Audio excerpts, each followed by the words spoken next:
चलिए हम लोग जानने की कोशिश करेंगे कि परमिट टू वर्क होता क्या है। परमिट टू वर्क बहुत ही कॉमन डॉक्यूमेंट है जो एक सेफ्टी प्रोफेशनल को भी पता होना चाहिए। एक जॉब करने वाले जो सेक्शन इंचार्जेस हैं, लाइन टीम है, एचओडीज हैं, उनको भी पता होना चाहिए। तो सबसे इम्पोर्टेंट होता है, लोगों को पता नहीं होता है कि वर्क परमिट हम क्यों भर रहे हैं, क्यों ले रहे हैं, क्या है ये डॉक्यूमेंट। तो ये एक लीगल डॉक्यूमेंट है जिसके बारे में हम बात करेंगे। साथ ही हम ये जानने की कोशिश करेंगे वर्क परमिट बोलते किसे हैं, वर्क परमिट में कॉमन गलतियां क्या होती हैं जो एक सेफ्टी प्रोफेशनल को पता होनी चाहिए। एक सेफ्टी प्रोफेशनल को कैसे चेक करना चाहिए परमिट टू वर्क, ये बहुत इंपॉर्टेंट है। इसके बारे में भी हम जानने की कोशिश करेंगे। चलिए, परमिट टू वर्क सबसे पहले परमिट टू वर्क की डेफिनेशन जो मैंने बताई थी कि permit to work refers to management system used to ensure that work is done safely and efficiently. ये बहुत इंपॉर्टेंट है कि ये एक ऐसा डॉक्यूमेंट है जिसका यूज करके हम वर्क को सेफली खत्म करते हैं।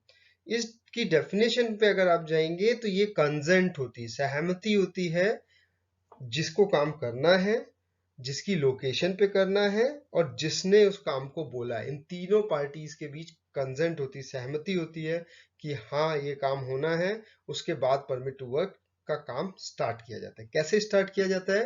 परमिट होल्डर मतलब एक सेक्शन इंचार्ज लेवल का बंदा है जो वो परमिट भरना चालू करता है। कैसे करता है? देखिए यहाँ पे मैंने एक परमिट दिया हुआ है। इस परमिट का एक एक्सक्लूसिव नंबर होगा। हमेशा ध्यान रखिए, कोई भी प्लान में परमिट चले उनके एक्सक्लूसिव नंबर होने चाहिए जिससे पता चले कि किस डेट को कौन सा परमिट लिया गया था। तो ये राइट साइड में जो लिखा हुआ है ये आपका परमिट नंबर है। रिलेटेड वर्क परमिट्स, अगर उस काम से रिलेटेड कोई और भी वर्क परमिट है उसको टिक कर दीजिए यहाँ पे। हॉट है, एक्सकावेशन है, इलेक्ट्रिकल है। तो स्टार्ट करते हैं। इशूड डेट जरूर भरिए, एक्सपायर्ड कब होगा वो परमिट, कब खत्म होना है वो जरूर भरिए, किस यूनिट पे यानी किस लोकेशन पे काम होना है वो जरूर भरिए। डिस्क्रिप्शन बहुत क्लियर लिखना चाहिए। ये लोग बहुत कॉमन गलती करते हैं और डिस्क्रिप्शन क्लियर नहीं लिखते। वो सिंपल सा बस एक दो वर्ड लिख देते हैं कि हॉट वर्क। अरे ये तो पता ही है, परमिट में आपने ऊपर टिक किया है कि हॉट वर्क है, लेकिन क्या होगा हॉट वर्क?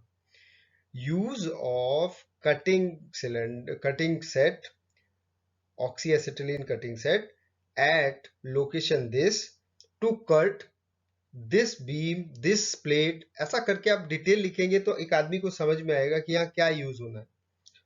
लॉकआउट की अगर एनर्जी आइसोलेशन की जरूरत है तो उसमें लॉक बॉक्स की बात कर रहा है। वर्क नोटिफिकेशन, अगर कुछ प्लांट्स में वर्क नोटिफिकेशन भी होता है तो अगर आपका वर्क नोटिफिकेशन आ रहा है उसको लिखिए। तो ये सब डिटेल्स हैं जो स्पेसेस भरे हुए ये पूरे भरने चाहिए। फिर ये यस नॉट एप्लीकेबल, इसको आप ध्यान देंगे लोग कुछ भी भर देते हैं। अगर ऊपर से लेके यस सब कुछ किया हुआ सब यस, डेली सारा यस भरा जा रहा है। फर्स्ट ब्रेक इन्वॉल्व, लोटोटो ट्राई बीन परफॉर्म, मतलब ट्राई आउट किया कि नहीं किया। अरे भाई जब नहीं एप्लीकेबल है तो नॉट एप्लीकेबल पे चेक कर दीजिए। तो परमिट भरते समय ये सब चीजें एक सेफ्टी ऑफिसर को जरूर पढ़नी चाहिए ठीक से। ठीक है, तो चलिए हम अभी बात कर रहे थे कि परमिट कैसे स्टार्ट करते हैं। तो परमिट होल्डर ने ये सारी चीजें जब अच्छे से भरी, अपना नाम लिखा, साइन किया, उन लोगों के नाम लिखे जो काम में इन्वॉल्व है, वो उसने ये परमिट में यहाँ पे भरा। तो ये इसने फर्स्ट जो मैंने स्टेप आपको बताया कि डेट भरा, टाइमिंग भरा, परमिट रिक्वायरमेंट भरी जो यहाँ पे हम भर रहे थे अभी, कौन इन्वॉल्व है, कौन कॉन्ट्रैक्टर इन्वॉल्व है, सब कुछ यहाँ पे लिख दिया।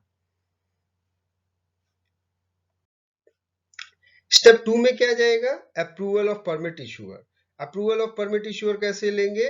जब परमिट होल्डर ने, जो इससे पहले वाला जो सेक्शन इंचार्ज था, उसने जब सारी चीजें भर दी तो एचओडी लेवल का बंदा यानी उसका उसका सीनियर बंदा ये चेक करेगा कि क्या सारी चीजें जैसी भरनी थी वैसे भरी गई हैं, कुछ छूटा तो नहीं है। ये सेकंड प्रिकॉशन या ये कहिए आप सेकंड चेक है, जिससे कि किसी एक से कोई गलती हो तो दूसरा गलती ना करे, और वो भी सीनियर पर्सन वो सारी चीजें चेक करता है। फिर वो अपने जैसे उसने भरी थी, अगर कुछ कमी रह गई है यहाँ पे, मान लीजिए उसने अपना सिग्नेचर नहीं किया है जॉब होल्डर ने, या उसने स्लिप ट्रिप एंड फॉल का कंसर्न था लेकिन उसको नॉट एप्लीकेबल कर रखा है लेकिन वो है, तो उसको वो सही कराएगा, उसके बाद अपने साइन करेगा और उसके बाद काम को अलाउ करेगा।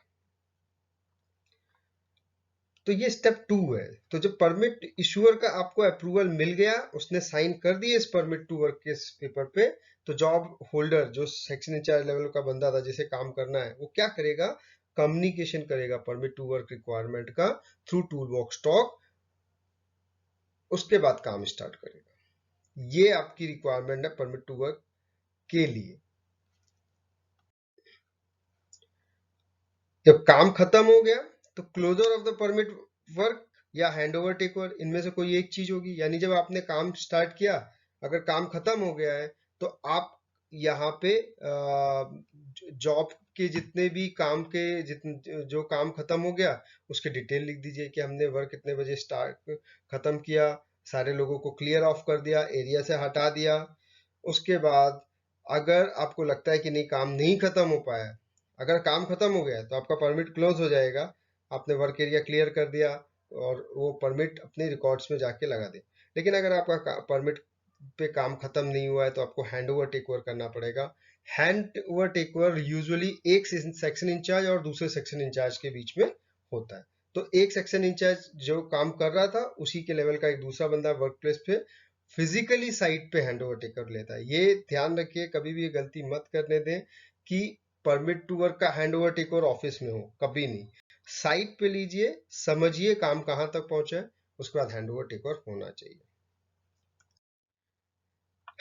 ये बहुत इंपॉर्टेंट है कि कॉमन मिस्टेक्स क्या होते हैं परमिट टू वर्क में। कॉमन मिस्टेक ये करते हैं लोग कि परमिट की पूरी एंट्रीज को फिल ही नहीं करते। कभी डेट मिस कर देते हैं, कभी जॉब इंचार्ज का नाम मिसिंग मिलेगा आपको, परमिट होल्डर का नाम मिसिंग मिलेगा, और कभी आपका क्या कहते हैं जो कॉन्ट्रैक्टर इन्वॉल्व है उसका नाम मिसिंग रहेगा। कभी आपको दिखेगा कि कुछ हैजर्ड्स थे जो वहां पे एप्लीकेबल थे, उनको आपने टिक ही नहीं किया है। तो इस तरह की मिसिंग एंट्रीज आपको लीगल, ये जो है लीगल डॉक्यूमेंट है और उसकी रेस्पेक्ट ना करे तो मिलती हैं। तो ये ध्यान रखिए, परमिट टू वर्क में कभी भी कोई मिसिंग एंट्री मत छोड़िए। सेफ्टी ऑफिसर जब भी चेक कर रहा है वो जरूर चेक करे सबसे पहले कि परमिट टू वर्क का जो पूरा पेपर है वो भरा हुआ है कि नहीं। उसमें एंट्री मिस है, इसका मतलब है कि परमिट बिना देखे बिना साइट पे जाए भरा गया है। आपको साइट पे परमिट भरा हुआ तभी मिलेगा लगेगा जब उसकी एंट्रीज पूरी फिल होंगी और अच्छे से भरी होंगी। नेम, लोकेशन, वर्क डिटेल्स, ये मैंने जो अभी बात बताई ये उसी से रिलेटेड है। क्लियरली लोग भरते नहीं है, डिटेल ही नहीं लिखते, काम लिख दिया हॉट वर्क। अरे हॉट वर्क का तो परमिट टिक के हुआ है, तो पता ही है कि हॉट वर्क होगा, लेकिन क्या है हॉट वर्क में वो क्लियर नहीं करते। लोग अपना साइन करना मिस कर जाते हैं, भूल जाते हैं, ये बहुत बड़ी गलती है।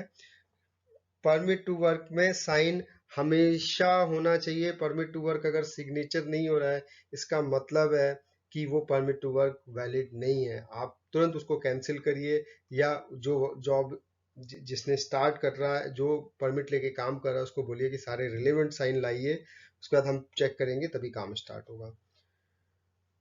परमिट टू इश्यूअर का अप्रूवल नहीं है। कभी होता है कि परमिट होल्डर सब कुछ कर तो लेता है लेकिन वो अपने परमिट टू इश्यूअर से, जो उसका एचओडी लेवल का बंदा है, उससे अप्रूवल ही नहीं लेता। उसके बाद hand over take over. Hand over take over जो होता है वो नहीं लिया जाता। तो हैंड ओवर टेक ओवर भी आपको लेना है, करना है। काम एक ने खत्म किया तो दूसरे को काम हैंड ओवर टेक ओवर भी करिए।